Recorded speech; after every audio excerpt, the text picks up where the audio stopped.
એક પતિએ નક્કી કર્યું કે તે તેની પત્નીને ઘરના કામ કરવામાં મદદ કરશે. બીજે દિવસે રવિવાર, તે વહેલી સવારે જાગીને ઘરના ઘણા કામ કરે છે. વાસણ ધોવે છે, કપડાને ફોલ્ડ કરે છે અને તેમની પત્ની માટે ચા નાસ્તો બનાવે છે. અને હવે તે રાહ જોવે છે તેના પત્નીની જાગવાની. અને જ્યારે તેની પત્ની ઉઠે છે ત્યારે તે બધું નોટિસ કરે છે, પણ કશું રિએક્ટ નથી કરતી, કશું બોલતી નથી અને ચૂપચાપ ચા નાસ્તો કરી લે છે. હવે તે ભાઈ ધીમે ધીમે ઘરના ઘણા બીજા કામ કરે છે અને તેની પત્નીની સામે જુએ છે. ત્યારે પણ તેની પત્ની કશું બોલતી નથી.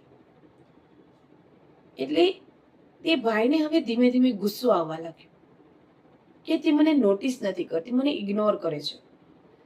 એટલે તેણે તેની પત્નીને કહ્યું કે સવારથી મેં બધા જ ઘરના કામ કર્યા છે, તો પણ તું મને એપ્રિશિએટ નથી કરતી, મને નોટિસ નથી કરતી.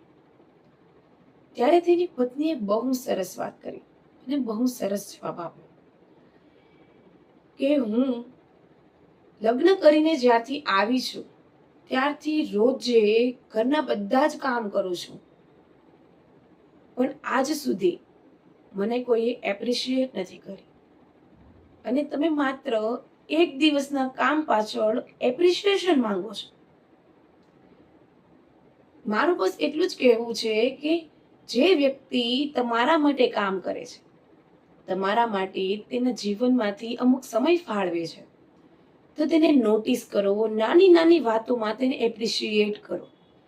અને આ એપ્રિશિએશન છે ને, એ તમારા સંબંધને વધુ મજબૂત બનાવશે.